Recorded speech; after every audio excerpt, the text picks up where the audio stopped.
magmula verse 25 hanggang 32. At Lord willing po, next Sunday ay mag-umpisa na tayo sa chapter 5 ng Efeso. Basahin po natin verses 25 hanggang 32. Verse 25, kaya't pagkatapos itakwil ang kasinungalingan, ang bawat isa ay magsalita ng katotohanan sa kanyang kapwa, sapagkat tayo'y mga bahagi ng isa't isa. Magalit kayo, ngunit huwag magkasala, huwag hayaang lubugan ng araw ang inyong galit, at huwag bigyan ng pagkakataon ang diablo.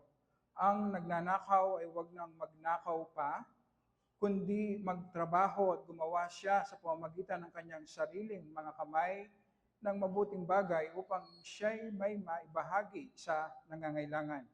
Anumang masamang salita ay hindi dapat lumabas sa inyong bibig, kundi ang mabuti lamang para sa ikatitibay ng ayon sa pangangailangan, upang ito'y makapagbigay ng biyaya sa mga nakikinig.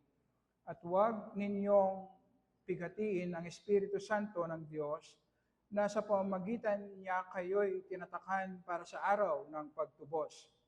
Verses 31 and 32, ito po ang ating text. Lahat ng pait, galit, puot, pag-aaway, at paninirang puri ay inyong alisin, pati lahat ng kasamaan. At maging mabait kayo sa isa't isa, mga mahabagin, nagpapatawad sa isa't isa, gaya ng pagpapatawad sa inyo ng Diyos kay Kristo. Tayo po ay manalangin. Humihingi po kami, Panginoon, ng liwanag mula sa iyong Holy Spirit, na hindi lamang naming maunawaan, Panginoon, ang mga bersikulo na aming pag-aaralan, kundi maranasan din namin, Panginoon.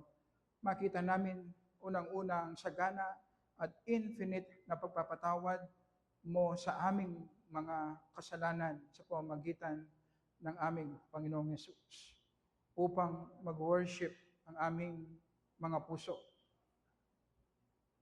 at magkaroon kami ng power na magpatawad din, Panginoon, sa mga maliliit na nagagawang kasalanan sa amin ng aming kapwa, para sa glory ng aming Panginoong Yesus. Amen. Amen.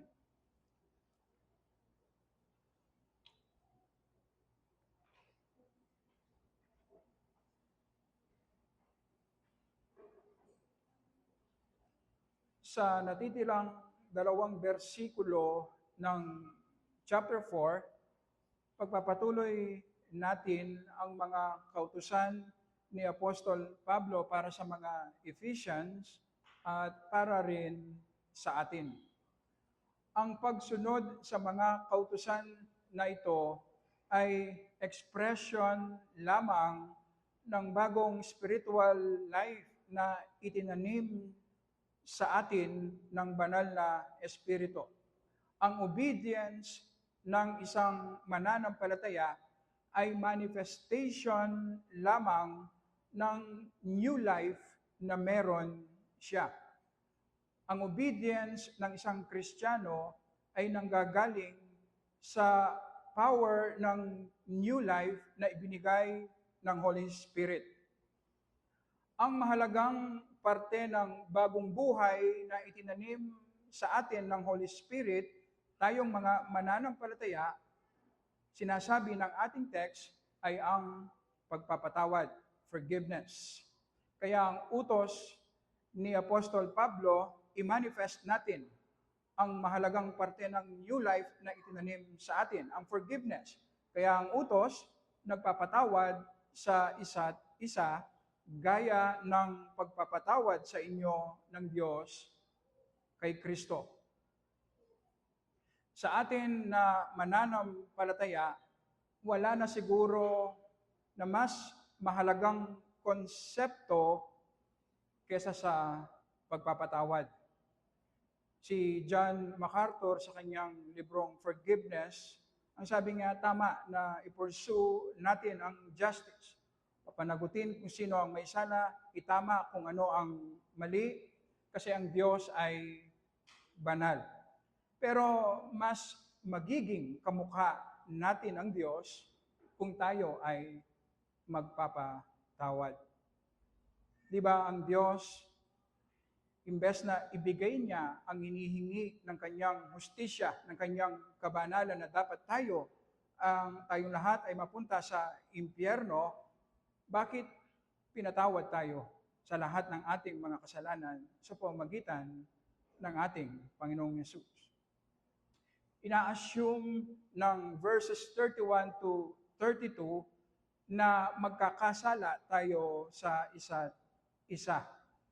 Makakagawa tayo ng kasalanan sa isa't isa. Yan ay totoo sa lahat ng relationships natin, sa lahat ng community, kasama ang ating church. Dahil tayong mga mananampalataya ay meron pang natitirang kasalanan sa buhay natin. Sa verse 31, pinapakita sa atin ang mga maling tugon natin sa kasalanan na ginagawa sa atin. Nagiging bitter tayo, nagagalit, napopoot, nakikipag-away tayo, sinisiraan natin ang reputasyon ng taong gumawa ng kasalanan sa atin, at iba't ibang kasamaan na ginagawa natin upang makapaghiganti sa taong gumawa ng kasalanan sa atin. Sa verse 32 naman, pinapakita sa atin ang tamang tugon natin sa kasalanan na ginagawa sa atin. Maging mabait kayo sa isa't isa, mga mahabagin, nagpapatawad sa isa't isa gaya ng pagpapatawad sa inyo ng Diyos kay Kristo. Sa ginagawang kasalanan sa atin, ang tamang tugon ay dapat tayong magkaroon ng matuwid na galit laban sa kasalanan, pero nakita natin sa ating pag-aaral, hindi natin pwedeng patagalin ang ating galit. Kailangan tayong magpatawad agad-agad. Magalit tayo at magpatawad. Merong dalawang maling tugon laban sa kasalanan na ginagawa natin. Una, nagagalit tayo, pero nagiging bitter din tayo sa ating puso. Nagiging unrighteous ang galit natin. Pangalawa, hindi tayo nagagalit sa kasalanan, kaya palagi tayong nagpapatawad. Parehas na hindi matuwid ang dalawang tugon na ito. Ang Panginoon, makita natin, nagagalit siya sa ating mga kasalanan, pero pinapatawad niya tayo sa pamamagitan ng ating Panginoong Yesus. Ang magalit ng matuwid at magpatawad, ang tanging matuwid nating tugon laban sa kasalanan na ginagawa sa atin. Si John MacArthur, sabi nga, matagal na naging pastor, sabi nga, convinced ako na maraming mananampalataya na nakakaranas ng stress, depression, discouragement, relationship problems, at iba't ibang problema ay bunga ng pagtanggi natin na magpatawad. Ang hindi pagpapatawad ay isang toxin, poison, pollution sa ating kaluluwa na nagpapalablab pa ng iba pang kasalanan sa ating puso. Kapag hindi tayo magpapatawad, magiging bitter tayo. Mas lalakas ang pride sa ating puso ang selfishness, ang self-righteousness. Hindi natin maiiwasan na may makagawa ng kasalanan sa atin. At ang simpleng paraan upang masira tayo ng kasalanan ng iba ay kung hindi tayo magpapatawad. Kapag hindi tayo nagpapatawad, pinapabayaan natin ang kasalanan, si Satan na sirain tayo. Kapag hindi tayo nagpapatawad, tayo ang matatalo spiritually. Kaya naman ang paraan ng Panginoon upang protektahan tayo laban sa kasalanan ng ibang tao sa atin at kay Satan, ang paraan ng Panginoon para protektahan tayo ay sa pamamagitan ng pagpapatawad ng mga kasalanan na ginawa sa atin. Ang tanging paraan na mapagtagumpayan natin ang kasalanan na ginagawa sa atin, na imbes na maging kasiraan sa atin ang ginawang kasalanan sa atin, bakit magdudulot pa ito ng spiritual maturity sa atin, ang tanging paraan para maranasan natin ang ganito ay kung magpapatawad tayo. Ito ang naging paraan ng Diyos upang ma-overcome niya ang ating mga kasalanan, hindi ba? Pinatawad niya ang maraming kasalanan natin sa pamamagitan ng ating Panginoong Yesus. Kaya ang sabi ni John MacArthur, kapag nagpapatawad tayo sa mga taong nagkasala sa atin, mareresolba ang maraming problema natin. Maalis ang bitterness, mawala ang pride, mawala ang self-righteousness, at magkakaroon tayo ng joy at peace sa ating puso. Nakakalungkot, pero marami sa mga professing Christians ngayon, ang isang kasalanan na tinotolerate at nagpapatuloy sa atin ay ang pagtanggi natin na magpatawad sa mga taong nagkasala sa atin. Obvious nating makikita ang ganito na masisense natin ang pait, ang galit sa kanilang puso, ang desire na maghiganti. Sa atin na mananampalataya, ang pagtanggi natin na magpatawad, hindi lamang ito simpleng disobedience, ito ay insulto sa infinite forgiveness na ibinigay sa atin ng Diyos sa pamamagitan ni Kristo, kung saan nakadepende ang ating kaligtasan. Kapag hindi tayo nagpapatawad, iniinsulto natin ang biyaya ng Diyos na siyang nagbigay sa atin ng kaligtasan. Kaya naman, ang warning ng Panginoong Yesus sa atin na ibinigay niya sa pamamagitan ng panalangin sa kanyang mga disipulo sa Matthew chapter 6, 14 and 15, sapagkat kung pinatatawad ninyo ang mga tao sa kanilang mga kasalanan, patatawarin din naman kayo ng inyong Ama na nasa langit. Ngunit kung hindi ninyo pinatatawad ang mga tao sa kanilang mga kasalanan, hindi rin naman kayo patatawarin ng inyong Ama sa inyong mga kasalanan. Hindi naman sinasabi sa atin na ang kaligtasan natin ay nakadepende sa pagpapatawad natin sa kasalanan ng ibang tao sa atin. Hindi po. Huwag nating kakalimutan na ang panalangin na ito ay itinuro ng Panginoong Yesus sa mga disipulo niya na tinatawag ang Diyos na kanilang Ama, sa mga mananampalataya na. Ang ibig sabihin, ang isang mananampalataya, kapag hindi tayo nagpapatawad, ang ibig sabihin, hindi natin nauunawaan ang infinite forgiveness na natanggap natin mula sa Diyos sa pamamagitan ng ating Panginoong Yesus. At dahil hindi natin naunawaan, i-withhold ng Panginoon ang blessings ng forgiveness sa atin. Hindi ipaparanas ng Diyos ang forgiveness na nakamit ng Panginoong Yesus sa krus. Na ito ang reason kung bakit merong depression, merong frustration, merong lack of peace, merong broken relationships, at iba't ibang paghihirap at kasalanan na ang main reason ay dahil hindi tayo nagpapatawad. In short, kapag hindi tayo nagpapatawad, makakaranas tayo ng matinding pagdidisiplina mula sa Diyos.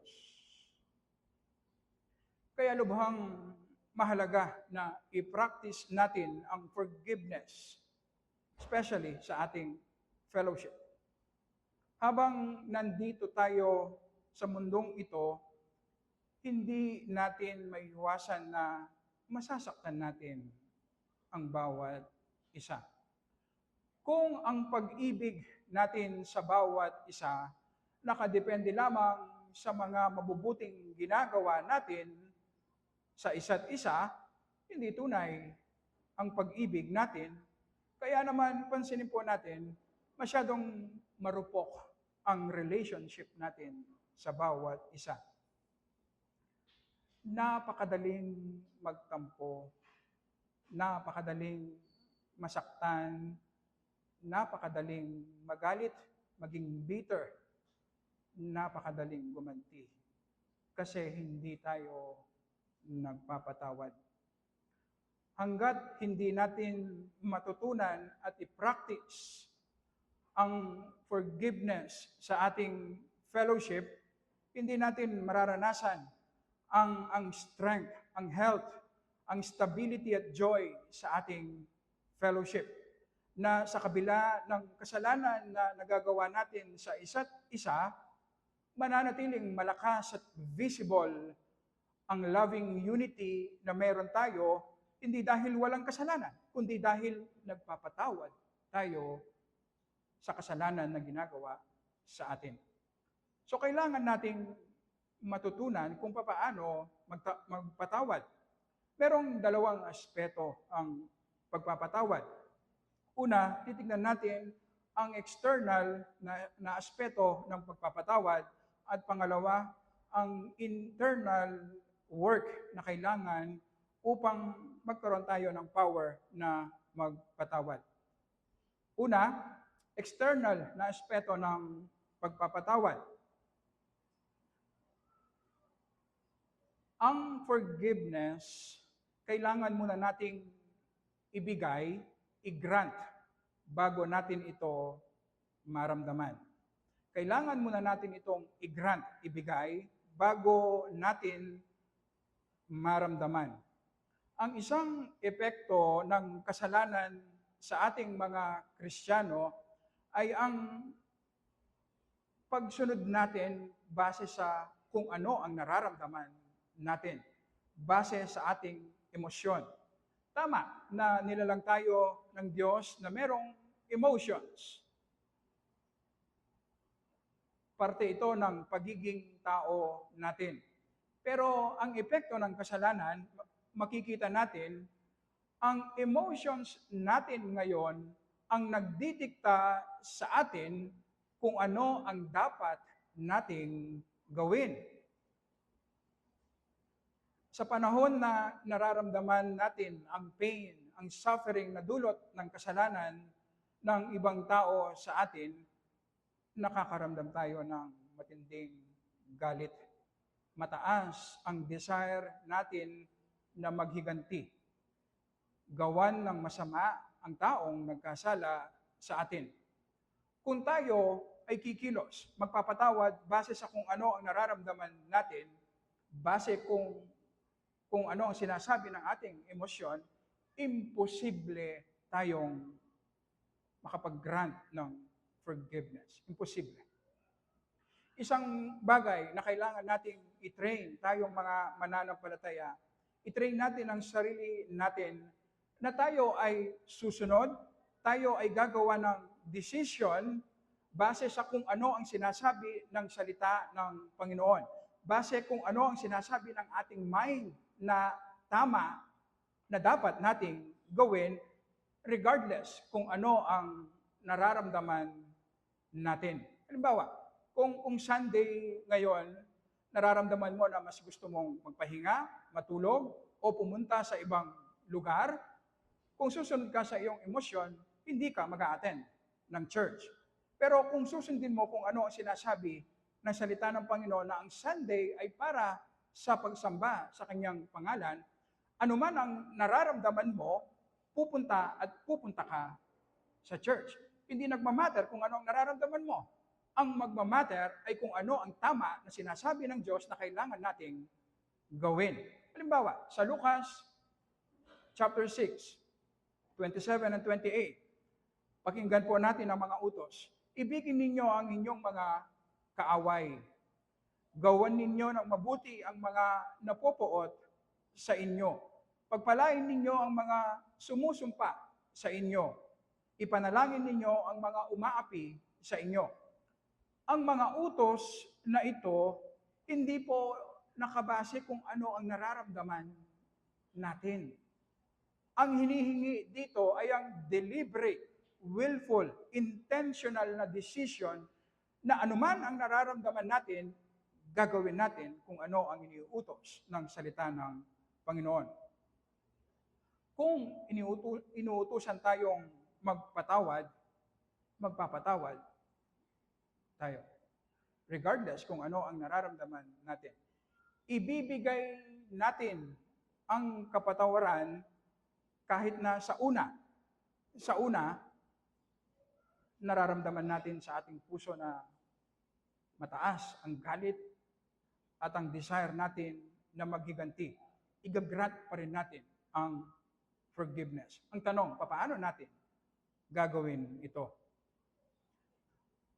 Ang oxygen na bumubuhay sa ating galit, sa ating bitterness, kapag pinalis natin yan, kusang mamamatay ang galit, lilipas ang galit. Ang oxygen na ito ay ang pag-replay natin ng mga masasama na ginawa sa atin. Yung kasalanan na ginawa sa atin, palagi natin nire-replay. Pansinin po natin. Ginagawa natin ito sa 3 paraan. Una, nire-replay natin ang ginawang kasalanan sa atin sa pamamagitan ng pagsasabi, pagkukwento sa ibang tao. Nire-replay natin, kinukwento natin kung ano ang masama na ginawa sa atin ng taong ito. Hindi lang natin sinira ang reputasyon ng taong ito, kundi pinalakas pa natin. Binigyan natin ng oxygen, ang bitterness, ang galit sa ating puso. Kaya mas lalong tataas ang desire natin na maghiganti. Pangalawa, nire-replay natin ang masamang ginawa sa atin sa pamamagitan ng pagsasabi mismo sa taong gumawa ng masama sa atin. Kapag kinonfront natin ang taong gumawa ng masama sa atin upang ipakita, upang magiganti, nire-replay natin ang ginawang masama sa atin. Kaya merong pag-aaway, kaya merong sigawan. Nire-replay natin ang masama na ginawa sa atin. Pangatlo, kapag sa ating isip, sariling isip, paulit-ulit na nire-replay natin sa ating mind ang ginawang masama sa atin, papaano tayo makakaganti, papaano natin gagawa ng masama ang taong nagkasala sa atin. Ang pag-replay, paulit-ulit na binabalikan natin ang ginawang masama sa atin, ang nagsisilbing oxygen ng bitterness sa puso natin. Ang una na dapat nating gawin, kailangan tayong gumawa ng decision na kalimutan natin anuman ang ginawang masama sa atin. Ang ibig sabihin ng kalimutan, hindi na natin ito ipagsasabi kahit kanino pa at kahit sa ating isip, hindi na natin babalikan. Ito ang time na i-apply natin ang kindness na pinag-aaralan natin na kung sino yung gumawa ng masama sa atin, maging intentional tayo na ang ipagsabi natin yung mabuti na ginagawa ng ating kapwa. Maghanap tayo, maging intentional tayo na maghanap ng mabuti na pwede nating purihin na kilos ng Holy Spirit sa buhay ng taong gumawa ng masama sa atin. Sa ganoong paraan, namamatay, nawawala ng oxygen, ang bitterness sa ating puso. Kapag ginawa natin ito, paunti-unti namamatay ang galit, ang puot, ang desire na maghiganti sa taong nagkasala sa atin. At mag-umpisa nating maramdaman na ang galit natin ngayon mag-give way sa meekness. Ang frustration natin ma-overcome ng joy. Ang ating anxiety mapapalitan ng calmness. Ang ibig sabihin ng pagpapatawad, huwag nating kakalimutan, ang ibig sabihin, imbes na ipasa natin sa taong gumawa ng masama sa atin ang burden ng kasalanan, ang gagawin natin, pipiliin natin na tayo na lang ang magkakarga ng kasalanan na ginawa ng ating kapwa. Kaya ang pagpapatawad, huwag nating sabihin na madali lang. Hindi po. Mahirap ang magpatawad. Ang magandang illustration dito, madalas kapag Sunday, merong pansit na siniserve sa atin ng libre. Salamat sa Panginoon. Hindi ko alam kung merong pansit ngayon, pero madalas merong pansit na siniserve sa atin ng libre. Huwag niyo pong isipin na talagang libre yon. Merong isang tao na nagbayad ng pansit para ibigay sa atin ng libre. Merong isang tao na nagkarga ng cost para libreng maibigay ang pansit sa atin. Ganyan din ang forgiveness. Ang burden ng kasalanan, hindi yan nawawala. Ang pinag-uusapan lang, sino ang magkakarga. Kung piliin nating maghiganti, ang ibig sabihin, ipapakarga natin sa taong nagkasala ang kasalanan na ginawa niya.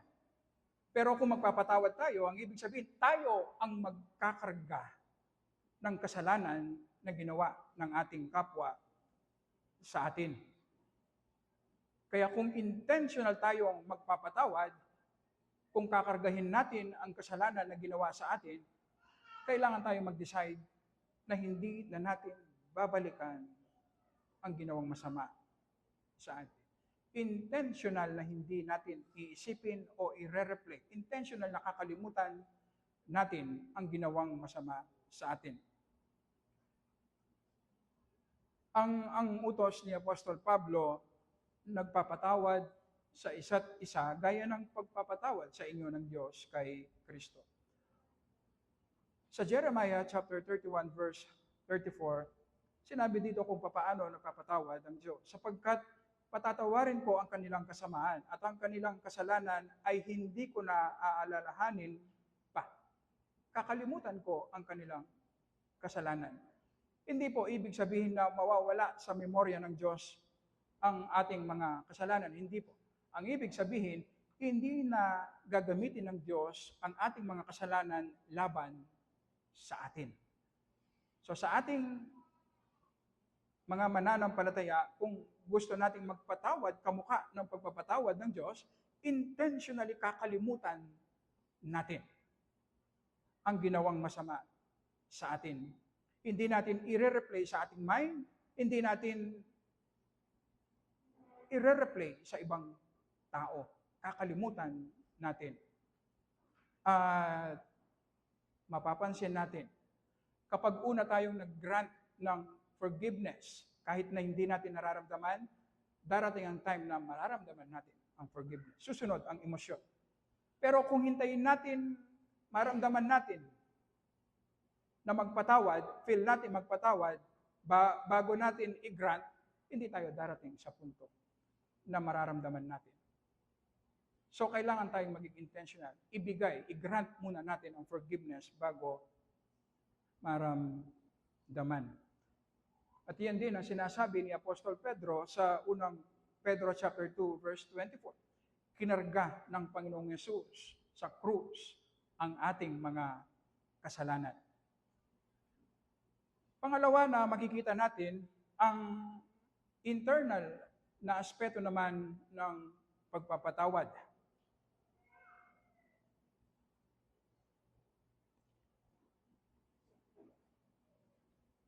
Ang malaking pagkakaiba ng Christianity sa ibang moral system makikita natin, sa ating mga Kristiyano, ang inihinging pagbabago, obedience sa atin, kailangan nag-uumpisa sa loob ng puso natin, papunta sa labas. Merong nagbago sa puso natin, kaya meron din magbabago sa ating gawa. Sa ibang moral system, ang focus ay ang panlabas lamang, kaya ang ugat ng kasalanan sa puso ay nananatili, kaya paulit-ulit ang kasalanan, paulit-ulit na nangyayari ang problema. Ito ang situation kapag merong gumawa ng kasalanan sa atin. Sa ating puso, merong mga kasalanan na pumipigil upang i-grant natin ang forgiveness ng mabilis. Nandyan ang pride. Ang pride ang nakikita natin ang value natin sa mataas na tingin ng ibang tao sa atin. Na kung papaano tayo tratuhin ng ibang tao. Na iniisip natin na dahil mabuti tayo, deserving tayo sa respeto at tamang pagtrato ng ibang tao sa atin. Mataas kasi ang tingin natin sa ating sarili.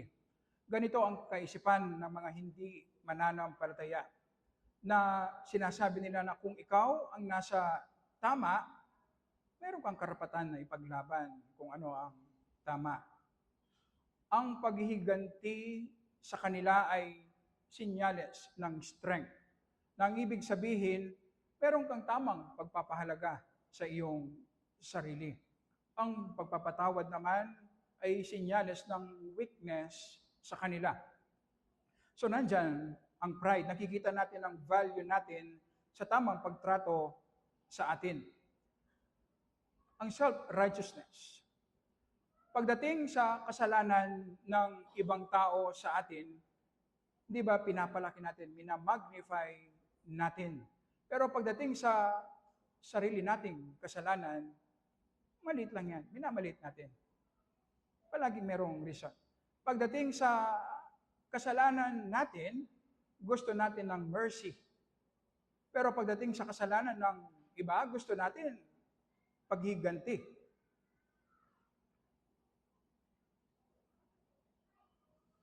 Kapag tayo ang nagkakasala, madaming dahilan.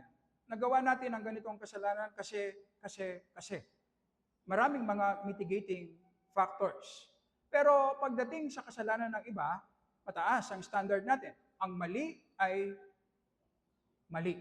Ang kasalanan ay kasalanan. Kaya naman, hindi nakakapagtaka, mababa ang tingin natin sa iba, especially sa taong nagkasala sa atin. Si Tim Keller ang nagsabi ng ganito, mananatili lang tayong galit sa taong nagkasala sa atin kung mababa ang tingin natin sa kanya. Sa ating meditation, sa ating daily meditation ng gospel, kung gusto nating magkaroon ng power na magpatawad, kailangan dumating tayo sa punto na makita natin na mas masama ang mga ginagawa nating kasalanan kaysa sa ginawang kasalanan sa atin. Kung makita natin na mas makasalanan tayo kaysa sa gumawa ng kasalanan sa atin, magiging madali at mabilis ang pagpapatawad.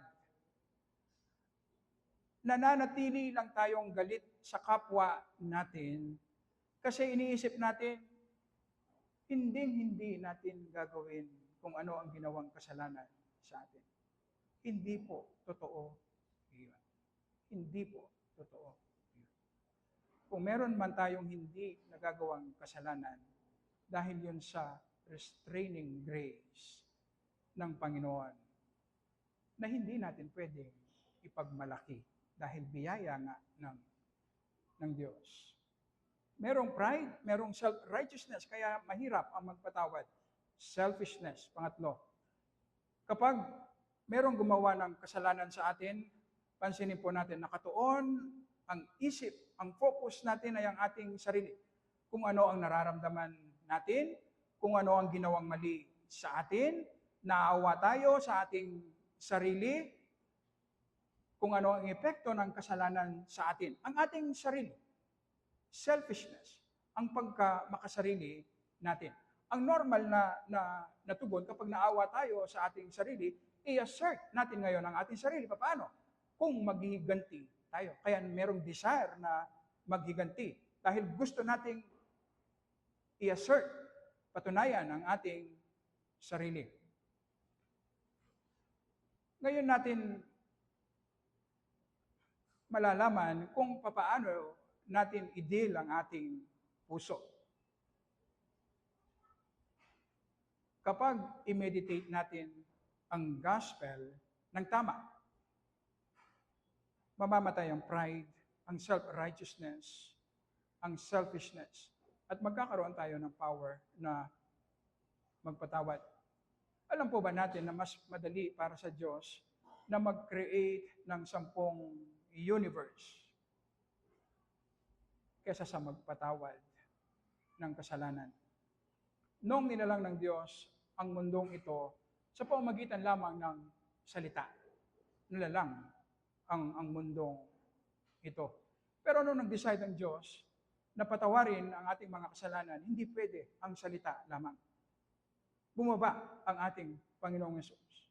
In-embrace niya ang limitasyon ng pagiging tao. Tinago niya ang kanyang glory. Kaya hindi siya pinaniwalaan. Kaya hindi siya nirespeto. Kaya siya sinaktan. Kaya siya pinatay sa krus bilang kahalili kasi wala siyang glory. Kailangan niya mamatay sa krus para kargahin ang ating mga kasalanan. Kasi imposible para sa Diyos na basta na lamang kalimutan ang ating mga kasalanan. Dahil ang Diyos ay banal, hindi nga pwedeng i-withdraw ang pagpaparusa ng kasalanan. Ang pinag-uusapan lamang, sino ang kakarga ng ating mga kasalanan. Kung hindi dumating ang ating Panginoong Hesus, tayo ang magkakarga ng ating kasalanan sa impyerno sa pangwalang hanggan. Pero sa biyaya, sa pag-ibig ng Diyos, habang tayo ay mabilis na tumatalikod at nagre-rebelde sa Diyos, bakit ibinigay ng Diyos ang kanyang kaisa-isang anak, siya ang kumarga ng impyerno sa krus na tayo ang may deserve. Ito ay mercy, grace. Pinatawad ng Diyos ang ating mga kasalanan, hindi dahil deserving tayo, hindi dahil merong mabuti sa atin, hindi dahil humingi tayo ng tawad, hindi. Dahil kinarga ng ating Panginoong Yesus ang ating infinite na kasalanan sa krus. Kinarga niya ang impyerno na dapat tayo ang magbayad sa pangwalang hanggan. At kung alam natin at totoo sa atin na kinarga ng Panginoong Yesus ang infinite nating mga kasalanan, mahirap bang patawarin ang barya-baryang kasalanan na ginagawa sa atin?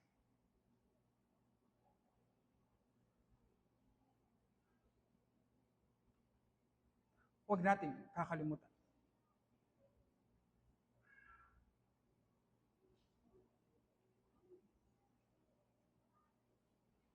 Higit ang pangangailangan natin sa pagpapatawad ng Diyos sa marami nating kasalanan kumpara sa hinihinging pagpapatawad sa maliliit na kasalanan na ginagawa sa atin. Kung maunawaan lamang natin ang sagana, infinite, gracious, at merciful forgiveness ng Diyos sa marami nating kasalanan sa pamamagitan ng Panginoong Yesus. Alam po ba natin, mabilis at madali ang magpatawad. Kaya nga ang isang Kristiyano kapag hindi nagpapatawad, i-withhold ng Diyos ang experience ng forgiveness. I-withhold ng Diyos ang blessing. Ididiscipline severely ng Diyos ang isang mananampalataya. Kasi kapag hindi tayo nagpapatawad, ito ay insulto sa biyaya ng Diyos sa atin.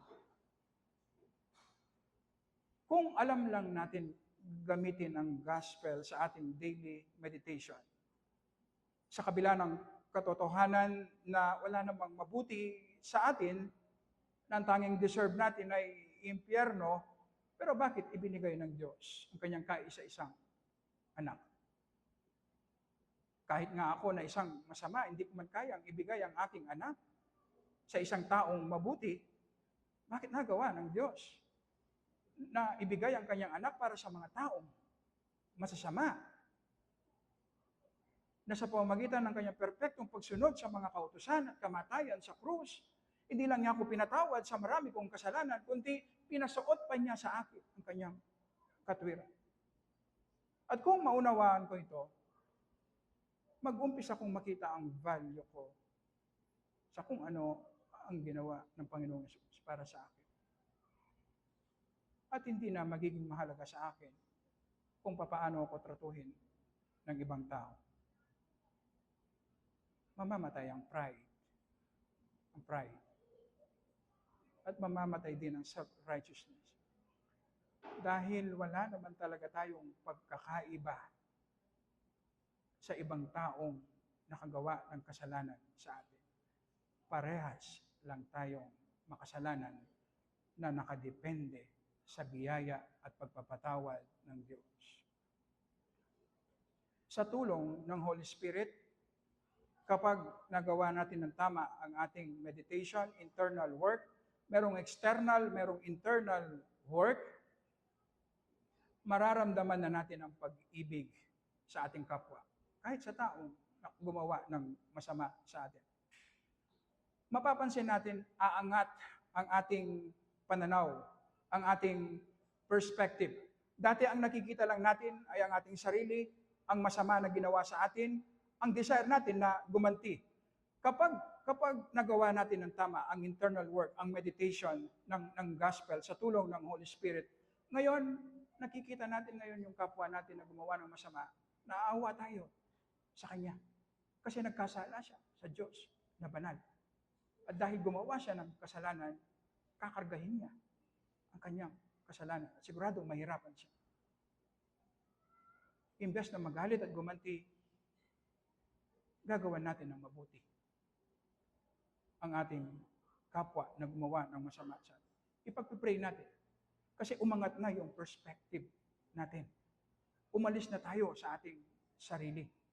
Ang nagdodomina ngayon ay ang grace, ang forgiveness ng Diyos sa atin.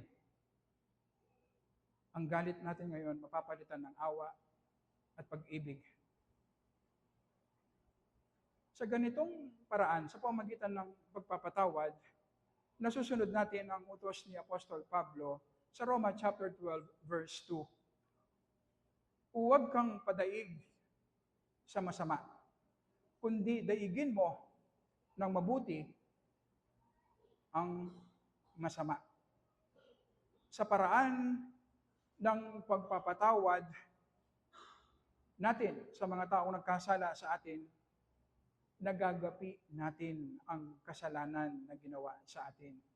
Kapag nagpapatawad tayo, nakakalaya tayo sa maraming kasalanan.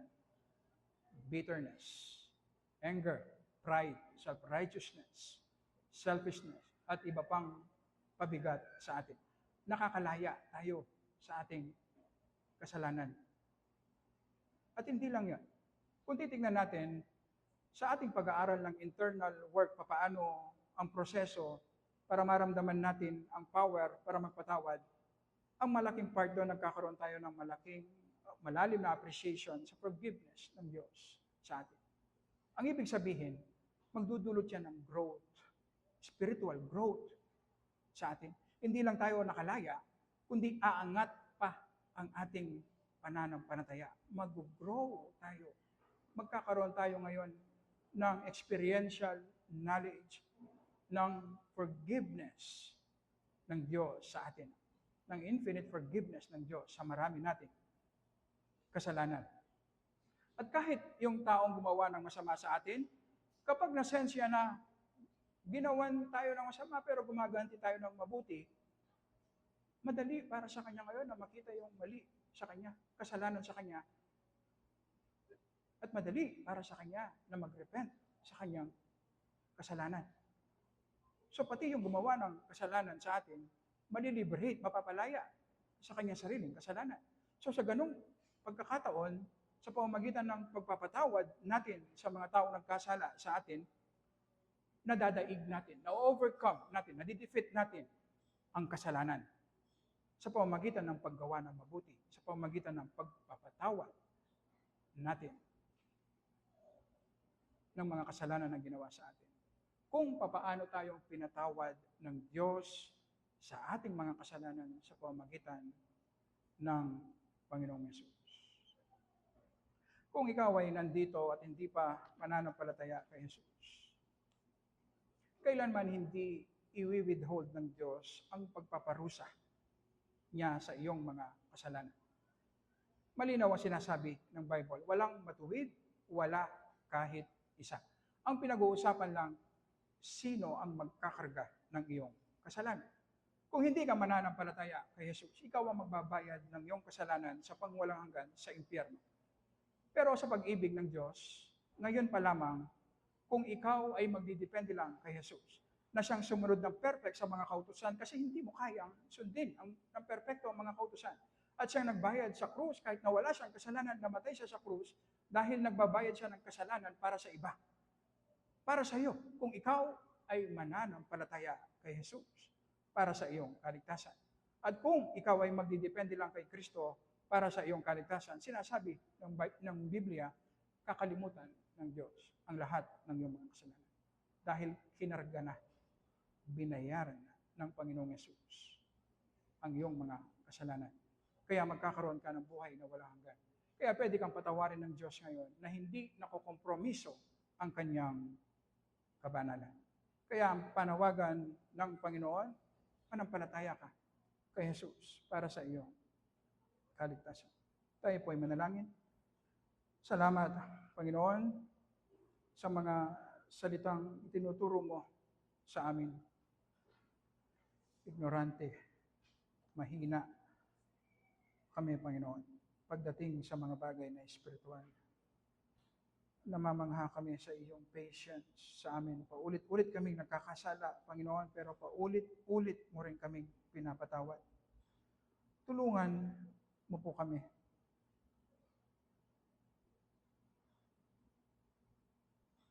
Na masyak kami, Panginoon. Masyak ang aming kaluluwa sa iyong pagpapatawad sa marami naming kasalanan. Makita namin at ma-appreciate namin, Panginoon, ang infinite forgiveness na ibinigay mo sa amin dahil kinarga ng aming Panginoong Yesus ang lahat ng aming mga kasalanan. Kung makita lamang at maranasan namin ito, Panginoon, magiging madali at mabilis ang pagpapatawad namin sa mga maliliit na kasalanan na ginagawa sa amin. Panginoon, tulungan mo kaming maging kamukha ng aming Panginoong Yesus. Mag-manifest sa aming buhay ang Christ-likeness na marunong kaming magpatawad, Panginoon. I-grant mo po ito sa iyong church. I-grant mo po ito sa amin individually upang maging malakas at stable, maging healthy, maging mag-grow ang loving unity sa iyong iglesia, Panginoon. Maging gracious ka na i-grant mo po ito sa amin para lamang sa glory ng aming Panginoong Yesus. Amen. Amen. Tayo po ay tatayo.